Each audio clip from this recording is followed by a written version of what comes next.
So very very good evening to all my dear students. आइए फिर से science के बेहतरीन सेशन को मैं लेके आ गया हूँ डियर। जैसा कि आपको पता है कि डेली 8:30 बजे आपको साइंस के इम्पोर्टेंट क्वेश्चंस मिला करेंगे डियर। यह हमारा क्लास 5 है जिसमें 10 मोस्ट इम्पॉर्टेंट एमसीक्यूज को लेके आ गया हूँ और इस एमसीक्यू का संबंध सीधा साइंस से है डियर। आपको पता है कि आप अगर बीपीएससी की तैयारी में लगे हो, आप अगर जेएसएससी की तैयारी में लगे हो या फिर रेलवे की तैयारी में लगे हो तो जनरल साइंस की इम्पोर्टेंट कितनी ज़्यादा है। और आपको पता है कि मैं 2020 दे रहा हूँ, मीन्स 20 क्वेश्चन तो आपको ज़रूर एग्जामिनेशनों में आते हैं। सो इमिनेंट ट्यूटोरियल के साथ आ जाइए and easy to crack session में आपका फिर से वेलकम है। आइए सेशन की शुरुआत करते हैं। सो साइंस का क्लास है यह, अजीत मेहता के द्वारा यह क्लास आपको दिया जा रहा है।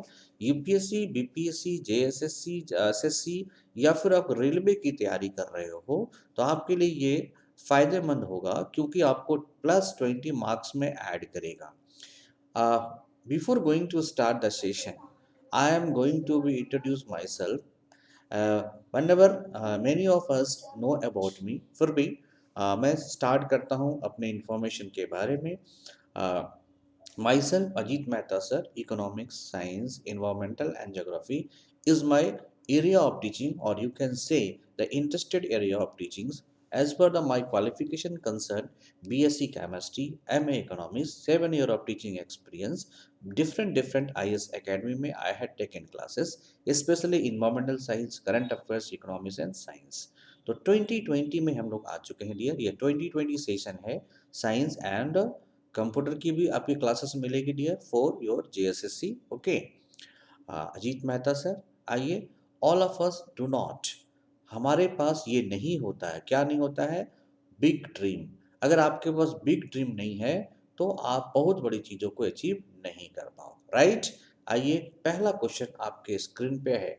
आपको बताना है the presence of which among the following salt in water causes blue baby syndrome. ये काफ़ी इंपॉर्टेंट क्वेश्चन है डियर। ये कई बार एग्जामिनेशन में पूछा गया है। आपसे यह पूछा जा रहा है कि आप बताओ कि ब्लू बेबी सिंड्रोम जो है वाटर में किस सॉल्ट की अधिकता के कारण होता है। निम्नलिखित में से किस लवण की जल में उपस्थिति ब्लू बेबी सिंड्रोम का कारण बनता है या होता है या किसके वजह से होता है। चॉइस में आपके दिए गए हैं सल्फेट, आपको दिए गए हैं क्लोराइड, आपको दिए गए हैं कार्बोनेट्स और आपको दिए गए हैं नाइट्रेट्स। आपको बताने हैं कि किसकी उपस्थिति के कारण ब्लू बेबी सिंड्रोम होता है।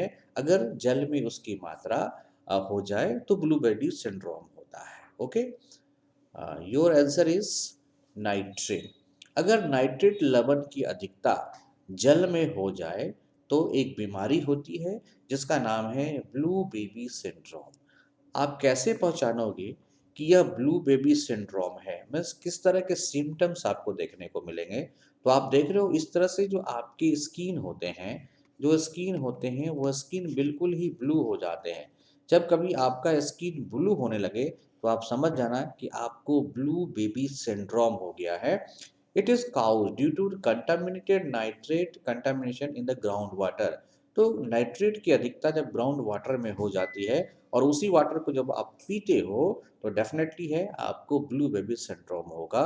और इन्फेंट बच्चों में यह ज़्यादा देखने को मिलता है और इस ब्लू बेबी सिंड्रोम को हम लोग एक और दूसरे नाम से जानते हैं जिसे हम कहते हैं methemoglobinemia. Okay, methemoglobinemia is also called the blue baby syndrome. It is conditions where a baby skin turns blue. आपका बेबी का जो स्किन होता है ब्लू हो जाता है। This happen when there is enough oxygen in the blood. और ये रीजन क्या होता है कि आपके शरीर में मैक्सिमम ऑक्सीजन हो जाता है। इसका रीजन क्या है कि कंटामिनेटेड वाटर में नाइट्रेट आपको मिल पाता है। ओके, और नाइट्रेट जो है रिटेंशन कर लेता है जल को। इसी के वजह से आपके पास जो है ऑक्सीजन की मात्रा ज़्यादा हो जाती है। Which among the following is the most important role played by the ribosome in the cell. आपको बताना है निम्नलिखित में से कौन सी कोशिकाओं में राइबोसोम द्वारा निभाई जाने वाली सबसे महत्वपूर्ण भूमिका है। मीन्स आप ये समझ लो कि what is the important role of ribosome. तो राइबोसोम का इम्पॉर्टेंट रोल क्या है? क्या वह आरएनए के सिंथेसिस में मदद करता है? क्या वह डीएनए के सिंथेसिस में मदद करता है, या प्रोटीन के सिंथेसिस में मदद करता है, या फिर मेटाबॉलिज्म ऑफ कार्बोनेट्स में आपको मदद करता है, या कार्बोहाइड्रेट्स में मदद करता है? आपको इन चारों चॉइसों में एक आंसर बताने हैं डियर। तो आंसर होगा सिंथेसिस ऑफ प्रोटीन, या प्रोटीन के निर्माण में हेल्प करता है। सवाल उठता है कि ये आरएनए होता क्या है? आप देख रहे हो ये आपका न्यूक्लियस है, और न्यूक्लियस के ये चारों तरफ आरएनए होता है। ये न्यूक्लियस से जो मैसेंजर है या मैसेज को वॉल तक ले जाता है, और वॉल से मैसेज को न्यूक्लियस तक ले जाता है। यह दो तरह का होता है। इसको कहते हैं रफ इंडोप्लाज्मिक रेटिकुलम, जिसे RER कहा जाता है, और एक होता है स्मूथ इंडोप्लाज्मिक रेटिकुलम, जिसे SER कहा जाता है डियर। ये जो RER होते हैं, इसमें क्या लगे होते हैं? तो प्रोटीन लगे होते हैं। क्या लगे होते हैं? प्रोटीन लगे होते हैं डियर। इससे यह क्लियर हो गया कि राइबोसोम का जो कंसर्न होता है वो इंडोप्लाज्मिक रेटिकुलम होते हैं, इसमें आपके राइबोसोम लगे होते हैं, और ये जो राइबोसोम्स होते हैं वो प्रोटीन का निर्माण करते हैं। तो the most important role played by the ribosome in the cell is the synthesis of protein, and ribosome are composed of special protein and nucleic acid. So ये प्रोटीन और न्यूक्लिक एसिड का कॉम्बिनेशन होता है। ये कौन? RNA. RNA you can say ribosome. So ribosome protein synthesis में मदद करता है। So ribosome is a cellular particle made up of RNA, और ये किसका बना होता है? तो आरएनए का बना होता है। एंड प्रोटीन, बार बार ये क्वेश्चन पूछा जाता है कि राइबोसोम किसका बना होता है, प्रोटीन या तो RNA. That serve as the site of protein synthesis in the cell. The ribosome reads the sequence of messenger RNA, that is mRNA, and using the genetic code translate the sequence of RNA bases into a sequence of amino acid. That's why amino acid का concern किससे है dear? Protein से है। आपको पता है कि 20 molecule of amino acid मिलके 1 मॉलिक्यूल ऑफ प्रोटीन का निर्माण करते हैं, और ये जो प्रोटीन के लिए जो साइट बनाता है वो कौन बनाता है? आरएनए बनाता है, और mRNA बनाता है। और आरएनए किस पे होता है डियर? ओके, तो mRNA मैसेंजर आरएनए, और ये कहाँ होता है? तो राइबोसोम के पास होता है। क्लियर है? चलिए नेक्स्ट। तो Amflora is a genetically modified. ये एम फ्लोरा जो है एक जेनेटिकली मॉडिफाइड रूप से संशोधित किया गया है, मतलब जेनेटिक इंजीनियरिंग के द्वारा एम फ्लोरा को बनाया गया है। और ये एम फ्लोरा जो है किसका जेनेटिक रूप है? क्या रोज का है, पोटैटो का है, लोटस का है, और टोमेटो का है? डियर आपको पता होगा कि जेनेटिक इंजीनियरिंग में हम क्या करते हैं, इनके जीन कोड को हम लोग चेंज करके high yield variety, okay, high yield variety का निर्माण करते हैं। ओके, तो इसीलिए मैं पोटैटो आपका आंसर होगा dear. So Amflora is a genetically modified potato. Amflora which is known as EH925271 is a genetically modified potato cultivator developed by BASF plant scientist. It is developed to produce a specific natural starch, that is amylopectin, need for industrial application, और इसका industry में काफ़ी use होता है। तो आप बता दो एम्फ्लोरा से हम लोग क्या प्राप्त करते हैं? एमाइलोपैक्टिन। और एमाइलोपैक्टिन क्या है? ये नेचुरल स्टार्च होता है। क्या होता है डियर? Natural starch. और स्टार्च क्या होता है डियर? ये कार्बोहाइड्रेट होता है। ओके, तो स्पेसिफिक नेचुरल स्टार्च को प्रोड्यूस करने के लिए एम फ्लोरा को मॉडिफाइड किया गया है, और ये एम फ्लोरा जो है पोटैटो में जेनेटिक चेंज करके जेनेटिक इंजीनियरिंग को अप्लाइड करके बनाया गया है। तो मोस्ट इंपॉर्टेंट क्वेश्चनों में यह शामिल है। So you should have write down, right. Next, which among the following is correct about B group vitamin? मतलब विटामिन बी ग्रुप मतलब बी कॉम्प्लेक्स की बात करोगे आप। आपको पता होगा बी कॉम्प्लेक्स में कई सारे ग्रुप्स के विटामिन होते हैं। मोस्टली इनमें जो बात करोगे तो B12 एक डेरिवेटिव्स के रूप में पाया जाता है। जिसको आप लोग साइनोकोबालामिन कहते हैं, या फिर इसे मिथाइल कोबालामिन भी कहा जाता है, जिसका रोल आपके बॉडी में नर्व्स को रीजनरेट करने में होता है या एंटी एजिंग को सुधारने में किया जाता है। तो most of them are organic acid. आपको बताने हैं कि जो विटामिन बी ग्रुप होते हैं क्या वह ऑर्गेनिक एसिड होते हैं। Most of them are water soluble, क्या वह अधिकतर वाटर में सॉल्युबल होते हैं। Most of them are synthesize in the body, वो हमारे बॉडी में बनते हैं। All the correct. देखो जो भी विटामिन अगर बॉडी में बनते हैं वो तो उसकी बाहर से जरूरत नहीं है डियर, तो उस विटामिन को कहा जाता है non essential vitamin. Non essential vitamin कहा जाता है, जिसकी बॉडी में ज़रूरत है उसे एसेंशियल विटामिन कहा जाता है डियर। और विटामिन बी और सी को छोड़कर सारे विटामिन क्या होते हैं, फैट सॉलेबल होते हैं। बचपन में डियर ADHADEK एडेक, ये सारे विटामिन फैट सॉलेबल्स होंगे, ये सारे विटामिन वाटर सॉलेबल होंगे। तो यहाँ से आपको एक आंसर दिख रहा है कि the most of them are water soluble, बिल्कुल सही। So answer is your most of them are water soluble. Means vitamin जो बी ग्रुप के विटामिन है B1 से लेकर B12 तक, they all are the water soluble vitamins, right. तो B vitamins are class of water soluble vitamins that play important role in the cell metabolism, और यह cell metabolism में important role अदा करता है। B vitamin are found in the highest abundance in meat, और सबसे ज्यादा जो विटामिन होता है मीट में पाया जाता है dear.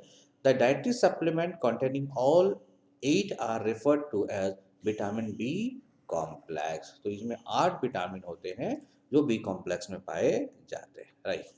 Which of the following protect the body against infectious disease and foreign invader? आपका ये अगर बॉडी सेल है या बॉडी है, इसमें अगर आउटसाइड से कोई भी माइक्रो ऑर्गेनिज्म, जैसे मान लो पारामीशियम हो गया, सीरोपोडिया हो गया, या आप कह सकते हो कि एनीमिया हो गया, एनिलीडिया हो, एनीवन, जो भी माइक्रो ऑर्गेनिज्म है, कोई इंसेक्ट हो गए, माइक्रो और वायरस हो गए, बैक्टीरिया हो गए, कोई भी आपके बॉडी में अगर इन्वेड करता है तो आपके बॉडी के इतनी जो डिफेंस मैकेनिज्म होती है वो WBC होती है।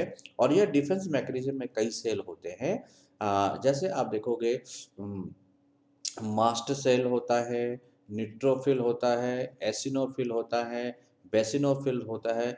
These are the cells of the WBC which protect your body or cells from the microorganism invadings। तो आपको बताने हैं कि इनमें से कौन ऐसा है जो आपको प्रोटेक्ट करता है किसी भी इन्फेक्शियस डिजीज से या फॉरेन इन्वेडर से। निम्न में कौन आपको संक्रामक रोग और विदेशी आक्रमणकारियों से शरीर की रक्षा करता है? Leucocytes, red blood cells, endoplasmic reticulum, या फिर गोल्जी एपरेटस आपको बताने हैं। सो आंसर होगा लीकोसाइट्स। और डियर इसी लीकोसाइट्स को आप क्या कहते हैं? WBC। और WBC के अंदर होता है eosinophils, basophils, monocytes, lymphocytes, and the and neutrocyte. These are the cells which protect your body from the outer invaders, right? So answer is your that. So white blood corpuscles या इसे आप WBC कहते हो, also called leukocytes या और leukocytes are the cells of the immune system, okay, that are involved in protecting the body against both infectious disease and foreign invader. So all white blood cells are produced and derived from multipotent cell in the bone marrow। तो आपको पता होना चाहिए कि ये बनता कहाँ से डियर, तो बोन मैरो से बनता है, and non as haemopoietic stem cell. इसलिए इस बोन मैरो को हम लोग क्या कहते हैं? हेमोपोएटिक स्टेम सेल या हीमेटोपोएटिक स्टेम सेल कहा जाता है, क्योंकि इससे RBC का भी निर्माण होता है, इससे WBC का भी निर्माण होता है। तो दो बातें क्लियर कि RBC का फॉर्मेशन बोन मैरो, WBC का फॉर्मेशन बोन मैरो, ये जरूर याद रखिएगा, ये क्वेश्चन काफी इंपॉर्टेंट होते हैं। और WBC को ल्यूकोसाइट्स कहा जाता है और RBC को इरिथ्रोसाइट्स कहा जाता है। क्या कहा जाता है? इरिथ्रोसाइट्स कहा जाता है। Okay, so this is another very important, तो इसको आप पॉइंट आउट कर लोगे। नेक्स्ट क्वेश्चन, ये ना क्वेश्चन नंबर 6 है। What are the world health organisation criteria for leprosy elimination? World health ने लेप्रोसी को एलिमिनेशन करने के लिए, जैसे गवर्नमेंट ने टारगेट रखा है कि 2025 तक मलेरिया को हम लोग भारत से हटा देंगे, पोलियो एलिमिनेट हो चुका है, इसलिए भारत में लेप्रोसी को पूरी तरह से अलग करने के लिए विश्व स्वास्थ्य संगठन का क्या मान है? जी, और लेप्रोसी को कुष्ठ रोग कहा जाता है, तो कुष्ठ उन्मूलन के लिए विश्व स्वास्थ्य संगठन का मानक क्या है? 1 केस इन 100 इंडिविजुअल, 1000 इंडिविजुअल, मतलब 1000 लोगों में अगर एक केस होना चाहिए, या 1 केस इन 10,000 लोगों में एक केसेस होना चाहिए, या 1 लाख में 1 केसेस होना चाहिए, या 10 लाख में 1 केसेस होना चाहिए। तो इनकी क्या एक गाइडलाइंस है। तो गाइडलाइन कहता है डियर कि leprosy is a bacterial disease. पहला तो ये सवाल आपके मन में आएगा कि लेप्रोसी क्या है? एक बैक्टीरियल डिजीज है which is caused by the bacteria that is mycobacterium leprae. याद रखिए डियर, ये बैक्टीरियल डिजीज है और ये काउज होता है Mycobacterium लेपेरी which affects mainly the skin and nerves. As per WHO guideline, when the number of leprosy patients gets reduced below 1 cases in per 10,000 population, तो 10,000 आबादी पर, मीन्स अगर इस गांव की आबादी 10,000 है और यहाँ पे एक केस अगर आपको लेप्रेसी को मिल रहा है जो कि माइकोबैक्टीरियम लेपेरी के द्वारा होता है, तो आप समझ लेना कि आपका जो है लेप्रोसी एलिमिनेट कर गया। So that is your B number is your choice, 1 case in 10,000 individual. ये काफ़ी इंपॉर्टेंट है और इस तरह के क्वेश्चंस को आने की पॉसिबिलिटीज काफ़ी ज़्यादा होती है डियर, तो काइंडली इसको मेंशन करने का प्रयास करोगे। Okay. Now, the chlorophyll absorb which of the wavelength of the sunlight? तो सनलाइट आपको पता है डियर, ये सन है, सन के फोटोस्फेयर से डिफरेंट डिफरेंट 7 लाइट्स निकलते हैं डियर। ये जो 7 लाइट होते हैं आपको पता है, VIBGYOR, VIBGYOR, violet, Indigo, blue, green, yellow, orange and red. Okay, इस तरह से लाइट निकलती है जो आपके पास आता है। आपको ये बताना है क्लोरोफिल, क्लोरोफिल जो पत्तियों में पाई जाती है, लीफ में पाया जाता है, उनमें के द्वारा किस तरह के रेस को मैक्सिमम जो है अवशोषित कर लिया जाता है, और आप कहोगे यूटिलाइज कर लिया जाता है, जैसे green and blue, green and red, red and blue and red and yellow. तो आपको आंसर करना है dear. So chlorophyll absorb light red and blue light but reflect green light। It means क्या है, यह रेड एंड ब्लू लाइट को क्या करता है, ये एब्जॉर्ब कर लेता है। So you can say that is red and blue light. So red and blue light को यूज कर लेता है। अगर आपसे पूछा जाए मैक्सिमम किसको यूज करेगा, तो ब्लू को करेगा, और मिनिमम किसको करेगा, तो रेड को करेगा। ओके, इट मीन्स अगर प्रकाश संश्लेषण की क्रिया होती है, ये पत्तियों में अगर ये फोटोसिंथेसिस का प्रोसेस होता है, तो इसमें जो स्टोमाटा होता है वो जो ओपन होता है, क्लोज होता है ड्यू टू सनलाइट। तो कौन से सनलाइट से डियर? आंसर होगा blue, blue, blue lights. Okay, and minimum क्या उसमें होता है, रेड लाइट को। लेकिन ग्रीन लाइट को ये क्या कर देता है डियर, तो रिफ्लेक्ट कर देता है। तो आपसे क्वेश्चन पूछा जाए कि ग्रीन लाइट में क्या फोटोसिंथेसिस होगा, तो आप बोलोगे नो, और इसमें मैक्सिमम लोग फंसते हैं क्योंकि ये ग्रीन है। तो ग्रीन है तो सर ग्रीन में तो जरूरत पड़ती है, इसलिए वहां पे लोग फंसने का काम करते हैं। एक और मैं बता दूं, क्लोरोफिल में जो एलिमेंट होता है दैट इज मैग्नीशियम होता है, और क्लोरोफिल में मैग्नीशियम होता है, करेक्ट। चलिए next question, protein in the pulse or more correctly legume is found in which of the following form. आपको पता होगा कि प्रोटीन जो होता है, आप जब कभी ये चीज़ों को जानते हो कि आपके जो एटमॉस्फेरिक एटमॉस्फेरिक नाइट्रोजन, इस नाइट्रोजन को आप बॉडी में कैसे लेते हो, आपको पता है। ये अगर जैसे सांस के द्वारा इंटैक करते हो तो नाइट्रोजन जैसे के तैसे आपके बॉडी में निकल जाता है, लेकिन नाइट्रोजन इंपॉर्टेंट कंटेंट होता है किसके लिए, तो प्रोटीन के लिए।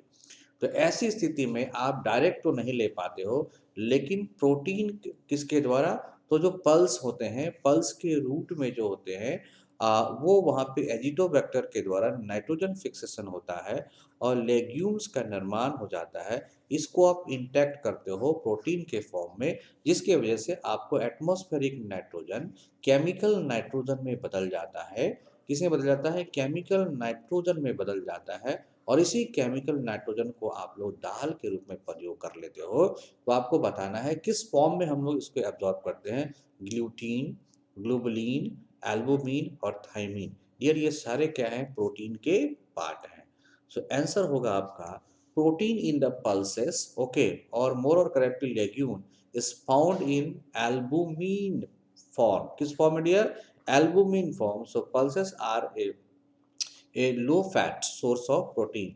तो जो पल्स में जो प्रोटीन होता है उसमें जो है फैट्स की मात्रा बिल्कुल कम होता है। On an average pulses contain about twice the amount of protein found in whole grains like wheat, oats, barley and rice. आप इतनी तमाम चीज़ों, जितने ग्रेन्स आप यूज करते हो उन सबों में प्रोटीन होता है। लेकिन आप देखोगे जो दाल होती है, पल्सेस होती है, इस पल्सेस में जस्ट डबल प्रोटीन होता है। देखो ऐसे तो पूरे वर्ल्ड में जो प्रोटीन हम लोग यूज़ करते हैं, उस प्रोटीन हम लोग सोयाबीन से यूज़ करते हैं, but Indian are more habitual to complete this protein need with the help of pulses, and that is twice the any other grains except soybean and all. या ये आपको जो दिए गए हैं उनमें आप बात करो। सो इस एल्बुमिन के रूप में जाता है। So your answer is albumin. ये काफी इंपॉर्टेंट है डियर। देखो प्रोटीन तक आपको जानकारी होगी, लेकिन ये सारे प्रोटीन को जान लेना कि ग्लूटीन कहाँ पे मिलता है, ग्लोबुलिन कहाँ पे मिलता है और थायमिन किधर मिलता है, right. Which among the following is correct? आपको बताने हैं कि दिए गए स्टेटमेंट में कौन करेक्ट है।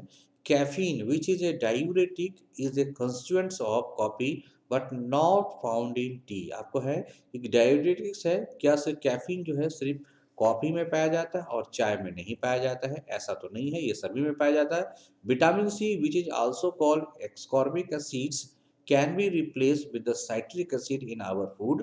और यह रिप्लेस करता है किसको? साइट्रिक एसिड को हमारे फूड में।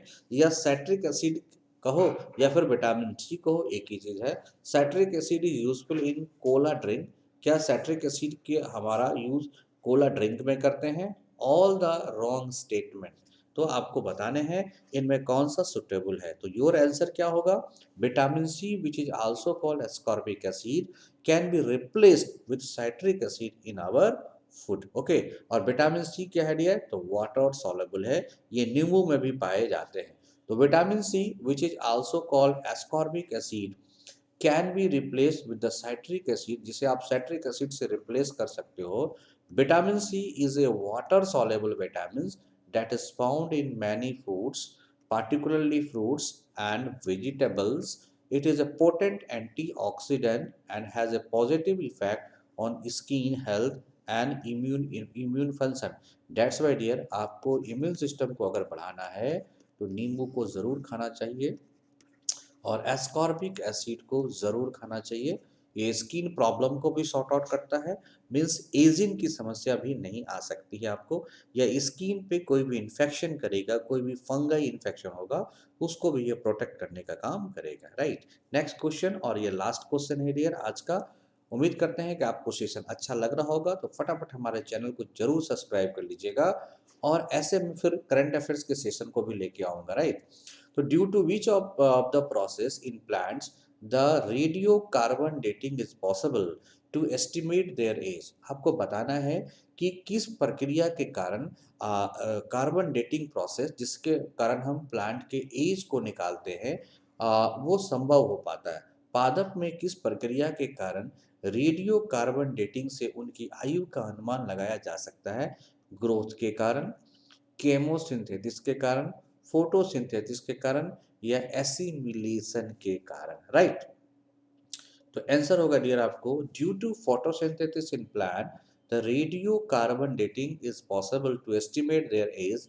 Radio carbon is a method for determining the age of an object which contains organic material by using the properties of radiocarbon, a radioactive isotope of carbon। तो carbon के जो isotope होते हैं C12 और C14, इसी isotope का हम लोग प्रयोग करते हैं किसमें डियर?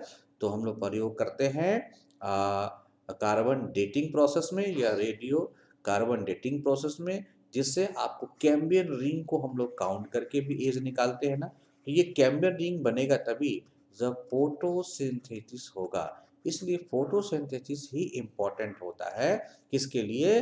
तो आप बता सकते हो रेडियो कार्बन डेटिंग प्रोसेस को इम्प्लीमेंट कराने के लिए। तो डियर ये सारे 10 के 10 क्वेश्चन आपको हो गए। मैं आपको बता दूं कि national national current affairs, international relations और साइंस, ये जो मेजर कंसर्न है, या फिर इकोनॉमिक्स और ईवीएस, ये सारे मेजर कंसर्न हैं। अगर आप देखोगे बीपीएससी में तो इन सेक्टरों में क्वेश्चन आते हैं। तो मान लो नेशनल करंट अफेयर से अप टू नेशनल और आईआर से अप टू 40 क्वेश्चन आने की पॉसिबिलिटीज है। ओके, साइंस से आप लगभग लगभग 30 तक क्वेश्चन आ जा रहे हैं डियर। इकोनॉमिक्स से 10 क्वेश्चन आ जा रहे हैं और ईवीएस से लगभग 5 क्वेश्चन आ रहे हैं। सो 40 और 30 और दिस वन 50 और 55, अराउंड 60 क्वेश्चन तक आपको इस सेक्शन से आ जाते हैं। इसके बाद कोई एक सेक्शन कर लीजिए। अगर आप हिस्ट्री करते हैं 30 प्लस, बिहार करते हैं तो 30 प्लस, डियर आप 120 में आ जाएंगे। और रेस्ट जो आपकी पॉलिटी है, ज्योग्राफी है, ऐसा नहीं कि आपने नहीं पढ़ा होगा। इन दोनों से भी अगर आप 10 क्वेश्चन में निकालते हो, 20 में निकाल लेते हो, तो आप एक अच्छे हैंडसम 120 में आ पाओगे डियर। बात करोगे जेएसएससी में, तो ये साइंस तो स्पेशल सेक्शन में आपको लेके आ रहा है, यहाँ पे आपको +20 मिलेगा। बाकी जो जीएस के क्वेश्चन में है, यहाँ से आपको भी मिल जाएगा बेनिफिट। आप मान के चलो आपको यहाँ भी 30 और 40 का बेनिफिट मिलने वाला है। दैट्स वाई डियर मैं आपके सेशन को कोशिश किया हूँ कि इस तरह से मेंटेन करने का। सो एमिनेंट ट्यूटोरियल को आप सब्सक्राइब करो फटाफट। अगर आप अपने मोबाइल से देखना चाहते हो तो आप सब्सक्राइब कर सकते हो एमिनेंट ट्यूटोरियल को for national international current affairs. अगर आप टैब से देखना चाहते हो तो आप सब्सक्राइब करो हमारे एमिनेंट ट्यूटोरियल को। लैपटॉप में देखना चाहते हो तो आप कांटेक्ट कर सकते हो 7004003326 पर for any queries any inquiry, और you can mail us eminenttutorial@gmail.com। आप हमारे चैनल को सब्सक्राइब करो और बेल आइकन को जरूर पुश करो सो डैट आपको नोटिफिकेशन समय पे मिलता रहे। तो नेशनल करंट अफेयर्स की मैं सेशन जो बहुत जल्द शुरू करने वाला हूँ, और UPSC, BPSC, RBI, SBI, NPO, follow करते रहे मुझे ताकि आपका सेशन मिस ना हो। Thank you. और any questions you can find me at Ajit Mehta at the rate of Ajit Mehta, Instagram, eminent tutorial gmail.com, and Telegram पे eminent tutorial 7004043326। Sir इस टेलीग्राम पे डियर आपको टेलीग्राम पे मैं आपको पीडीएफ को अपलोड कर दूंगा। ये सेशन 4 वाले मीन्स टॉप जो सेशन क्लास मैंने 4 का लिया था वो, और 5 ये दोनों का कर दूंगा, ताकि आप पीडीएफ का नोट्स भी बनाते रहें। और सुंदर नोट्स बनाना डियर, और मैक्सिमम क्वेश्चन यहीं से आते हैं। Thank you. अब मेरा देख लो।